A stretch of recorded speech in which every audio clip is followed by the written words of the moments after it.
Those are pictures of the sky deck known as the Ledge in Willis Tower in Chicago. It's the third tallest building in the entire Western Hemisphere, and that platform is 1,353 feet in the air and extends out from the side of the building by 4.3 feet. You like it so far? Nicole and I have stood there. It was some years ago, I don't remember the year, but we stood there. It is an experience. Now, we are told that the box has a weight limit of 5 tons, so 10,000 pounds. You are not going to fit 10,000 pounds worth of people in there. So there is absolutely no danger of exceeding the weight limit unless you bring a bunch of lead bars with you. I don't even know if that would reach 10,000 pounds. So it's really safe, right? Thinking about that, on the picture there on the left, there's a little boy. It looks like he's hugging Grandpa and saying, "Let me out of here." Whereas this girl is saying, "Let me do jumps." And there were pictures I found of people doing handstands and all sorts of things. So which one of those are you in that spot? Are you doing cartwheels and handstands and all of that and saying, "This is joyous and fun"? Or are you saying, "Let me out of here this instant"? By the way, 1.5 million people visit that every year. So if you're scared, not everybody is. In case you're wondering, the picture on the bottom right happened in June of 2019 when the plastic protective layer, there's a layer of plastic over the glass, shattered. It wasn't the glass. The glass is a solid, thick piece underneath that. But if you were standing on top of it, you might have freaked out while you're standing there watching it go crack, right? So yeah, it's about trust. It's about knowing that the ground you're standing on is firm. The picture on the top right is what it looks like if you look straight down, which of course, if some of you were there, you would not look straight down. That would be the whole point. I thought about that this week when I was thinking about Abraham's trust in God's promise. Let's take a look at the text. Verse 13 of Romans 4, where we left off from last week, it says, "It was not through the law that Abraham and his offspring received the promise that he would be the heir of the world, but through the righteousness that comes by faith." So as we saw last week, Abraham's faith was credited to him as righteousness before he was circumcised. And certainly God's promises to Abraham and his covenant with him came long before the law of Moses was given. That was more than 400 years later. Thus, if God had any intention of saving his people from their sins by the law, with its ceremonies and its sacrifices, he sure waited a long time to let them in on that plan. Because Abraham didn't know about it, and Isaac and Jacob and all down through the generations in Egypt, they didn't know about that. But because we know that God's plan of redemption began before the creation of the world, we also then know that this timeline, first the promise and then the law, was intentional on God's part. It's not as if God was saying, "Well, this doesn't work, let me try something else." God is not scrambling, as we often are, to try to fix plans that have gone awry. Faith preceded law by many generations on purpose, because faith was always the key. Think about that. God could have given Abraham the law of Moses, could he not? He could have spelled that out. He could have set up the priestly class then, or at the very least, he could have given it to Jacob and his sons. But he didn't. He waited Which begs the question, did obedience to the law really matter after Moses received it at Sinai? If the law was an afterthought in our minds, did it matter? Well, of course it does. And the law has an important part to play in the plan of God. It's just not that starring role. The law is not the mechanism by which God saves his people. That is faith. That has always been faith, and it's never going to be anything else. Secondly, Paul says, for if those who depend on the law are heirs, faith means nothing, and the promise is worthless, because the law brings wrath. And where there is no law, there is no transgression. We've already talked about some of these topics in the chapters leading up to this. Let me focus on this. This is a hypothetical because it didn't happen. The law given to Moses did not replace or supersede the faith by which Abraham, Isaac, Jacob, Joseph, and everyone down to Moses had lived. Not only had that happened, would faith have lost its value? What would be the point of the faith of Abraham, Isaac, and Jacob if the law replaced it? But so, of course, would those promises given to the patriarchs have been for naught, because they were made on the basis of faith, not law, because the law didn't exist yet. You see how Paul's thinking this through. If the law supersedes, replaces, nullifies, or any other such term faith, then there go the promises. Then we would need to start all over again. But God didn't give new promises. Abraham's promise holds. You see, that's not the only problem. If law replaces faith, God would have ended up destroying his people long ago. Read the book of Exodus and see how many times God was upset with them for their disobedience. They could not live up to the law. Even in that very first generation that came up out of Egypt and saw the plagues and crossed the Red Sea on dry ground, even that generation could not live up to the law. Even seeing the pillar of fire and the cloud, even with that inspiration and that incentive, they could not keep the law with its standard of holiness and righteousness. You don't want law to be triumphant over grace and faith, because grace and faith are the only things connecting you to the satisfaction of the wrath of God made possible by Jesus. Without grace and faith, we are facing the judgment of God on our own. Paul says, well, I'm glad that's a hypothetical. Therefore, the promise comes by faith, so that it may be by grace and may be guaranteed to all Abraham's offspring, not only to those who are of the law, but also those who have the faith of Abraham. He's the father of us all. Because faith preceded the law and was not set aside by it, the promise made to Abraham still stands to all nations, that Abraham's offspring would bless all nations. A promise later fulfilled in Jesus Christ, who was, of course, by birth a Jew and the heir of the throne of King David, but who also commanded his disciples to take the good news of the gospel, the news of his victory over sin and death, to every nation, to the ends of the earth, to all peoples. In this way, both Abraham's natural descendants and his spiritual descendants may rightly trace their heritage back to the promise of God made to Abraham. Paul says, as it is written, I've made you a father of many nations. He's our father in the sight of God, in whom he believed, the God who gives life to the dead and calls into being things that were not. Having followed in Abraham's footsteps by putting our hope and trust in the promises of God, what sort of God did he, and now we, believe in?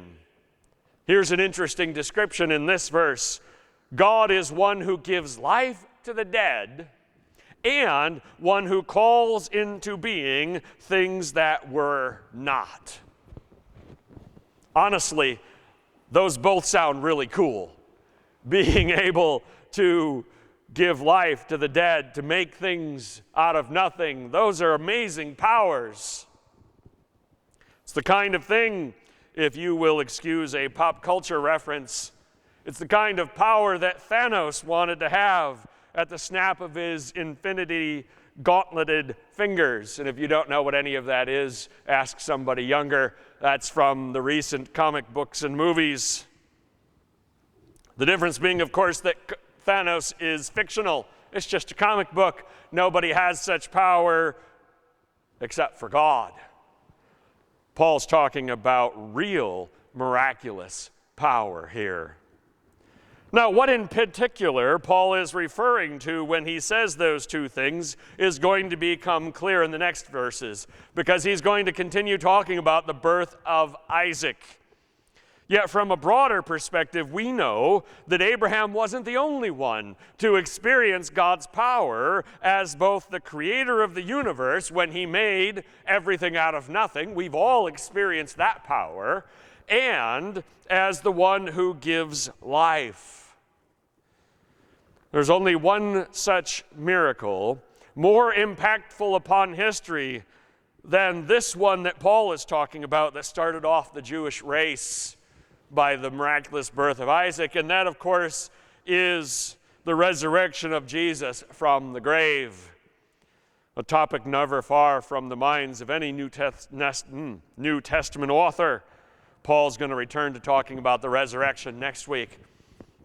For now, let us ponder what Paul has to say about the fulfillment of God's promise to Abraham.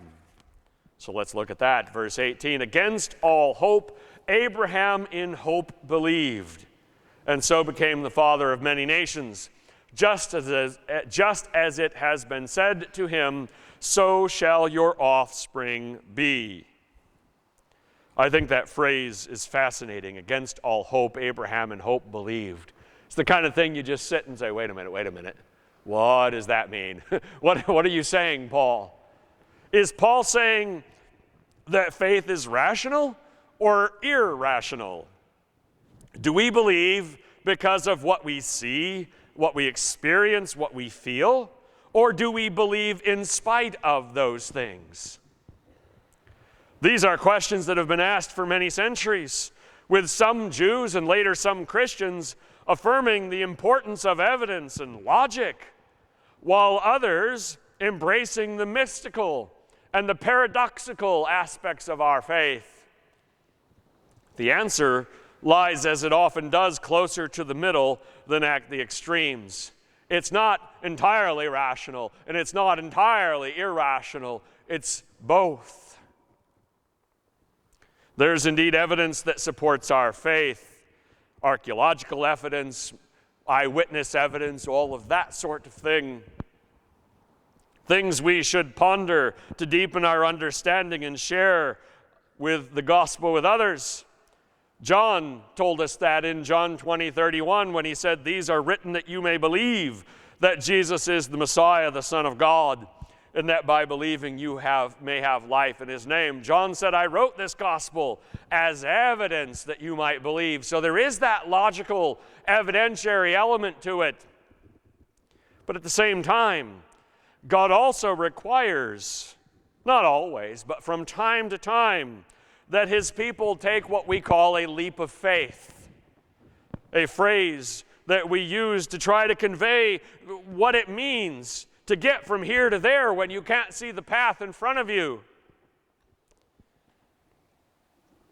We often see that God has patience with those who hesitate to take that step, whether it was Moses saying, "Can't you send someone else?" Or Gideon saying, "Are you really sure that you want me to do that?" Or Elijah saying, "I gave up. It's lost. The cause is lost." In each case, God was patient with them and kept on them until they did decide to act in response to his call. In addition, Those who actually step forward and demonstrate that they trust God without hesitating are the ones we truly laud as the heroes of our faith. People that seemingly do amazing things with little to go on, like Joseph, sold into slavery yet never giving up. Like Rahab, who doesn't even know God and yet says, I'll go with him. Or Samuel, or David, facing down Goliath. Daniel, Shadrach, Meshach, and Abednego. Of course, Mary and her husband Joseph. Peter himself saying, if you want me to walk on the water, I'll do it, etc., etc. So many others. Well, what about Abraham? His mind knew two seemingly contradictory truths. Number one, God had promised that he would be the father of many nations.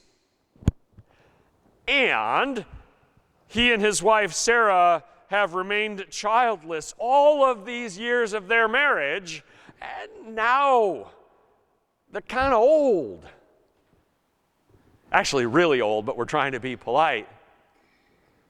Thus, Abraham had to choose between the promise of God, weighing in his mind the trustworthiness and the power that God had at his disposal, and the increasingly certain truth that time had already slipped away and it was far too late.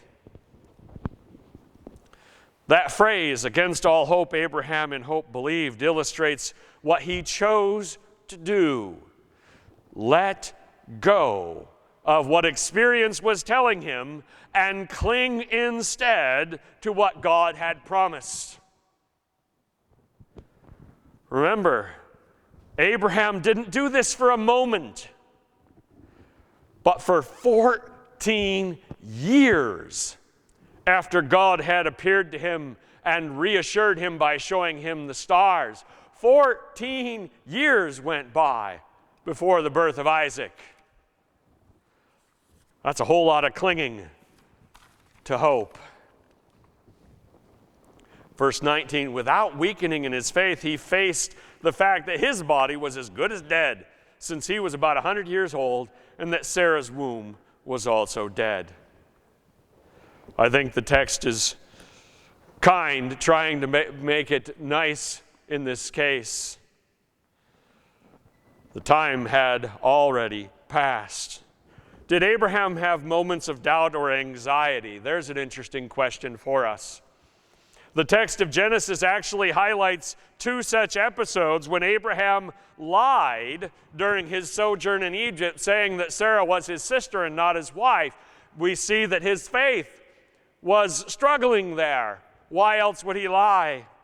And when he followed through on Sarah's suggestion, Sarah said, we got to help God out. God's going to keep his promise, but we got to be a part of this solution. You need to have a child by my servant Hagar. And thus Ishmael comes into the story. And yet, Paul knew all about those texts, right? The Apostle Paul, he was well aware that Genesis tells us about that. He sees that same story and looks at the overarching pattern of Abraham's life and sees there trust and hope that does not waver. Never does it become unbelief. So it isn't a stoic attitude that God requires of us, where we never have the emotions of doubt or anxiety or fear, and we somehow manage to banish them like we're Spock or something, and we have no emotions. Thank goodness God is not asking us to have that kind of faith, because most of us would be in trouble an awful lot. You've probably experienced at some point some anxiety and some fear and some doubt, right? But God has called us to have faith that persists, hope that endures, trust that remains in spite of having doubt or anxiety or fear. Because Abraham never gave up, even as the years ticked by and the prospects of a child born the natural way faded and faded and faded seemingly into nothing. And yet Abraham's faith would not let go of the promise of God. An important question needs to be asked. Why not? Here Paul gives us an answer, and it is powerful. Yet he did, I should have slipped that. That was the last text. We already did that. Here it is. Being fully persuaded that God had power to do what he had promised. This is why it was credited to him as righteousness. This is where Paul reveals to us why Abraham wasn't crazy to hold on to hope long after experience and reason had said otherwise. Do you get the impression here that God made Abraham wait extra long? So that for every generation after Abraham, people could look back and say, look at Abraham. You don't necessarily want to be God's teaching tool for future generations. That's a hard road to walk sometime. But he made them wait till all conventional wisdom said give up. Why did he do it? The answer is this: Abraham knew something that others did not. There was a factor to consider that tipped the scales, because it looks like hopelessness is totally winning and hope has no shot. But something is flipping that dramatically, and Abraham knows what it is. It is not a long shot. It's a sure thing. The thing that Abraham knew was that God has the power to keep his promises. They're not empty. If our hope is in anyone or anything else than God, such a hope would be a false hope. If our hope is based on what we want or what we think God wants, we might be woefully mistaken. In such cases, it would be wise to face facts and listen to reason, lest stubbornness or pride blind us to the reality that we're on our own and God is not going to do the thing that we think God's going to do. However, if God has indeed promised to do a thing, if his word has been spoken, we can stand upon that ground no matter the cost. As Paul wrote back in chapter 3, verse 4, let God be true and every human being a liar. If God has spoken, case closed. It is going to happen. Why did Abraham believe that God had the power to do as he promised? Where did that wisdom and knowledge come from? The signs and wonders that you or I might point to, right? Why do we believe that God has the power to keep his promises? Well, he brought the people across the Red Sea. He gave David the power to beat Goliath, Daniel to overcome the lion's den, the virgin birth, the resurrection, and we would also include the miraculous birth of Isaac, to that base of knowledge that we have that God has the power to keep his promises. But think about that. Not a single one of those things had already happened from the point where Abraham is standing. He can't look back on any of them. They're all the future. So while we have a mountain of evidence testifying to God's faithfulness and God's power through many generations, what did Abraham have? A whole lot less than what held his faith firm. If the answer is that Abraham was just extraordinary, he didn't need it, he's just amazing, then that answer doesn't do us much good, because you know what? Most of us are ordinary. So if this is only applicable to extraordinary people, you just lost us. Well, I'm here to tell you that Abraham was indeed extraordinary, but that is not why he held firm. Abraham's faith held for a reason that we can all aspire to. He knew God. That's it. God wasn't an abstraction or an object. God wasn't remote and distant, a small piece of Abraham's life. No, God was a friend. God was personal to Abraham. Someone that he talked to, someone that talked to him.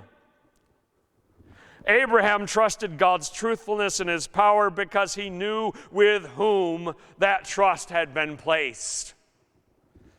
As the hymn says, quoting Paul's encouragement to Timothy, I know whom I have believed, and am persuaded that he is able to keep that which I've committed unto him against that day. Do you trust God to keep his promises? If you truly knew him, you would. The more we come into relationship with God, the deeper our trust, our faith, our hope will grow.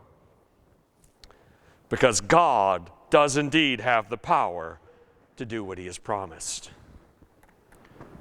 So what do we take from this text? Number one, a reminder, we've already mentioned this before, faith came before the law and is in no way negated by it.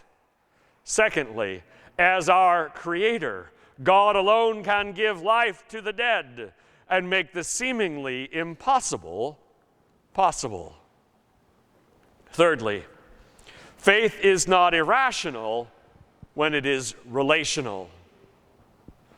I just made that up this week. I'm sure somebody said that before. It's got a rhyme to it. I was thinking about it.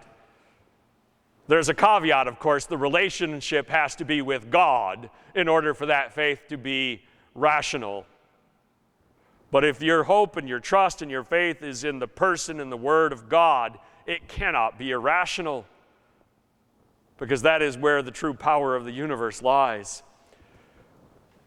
Lastly, number 4, Abraham believed God's promises would be fulfilled because he knew God. His faith was grounded in a personal relationship with the Almighty. And of course, yours can be too.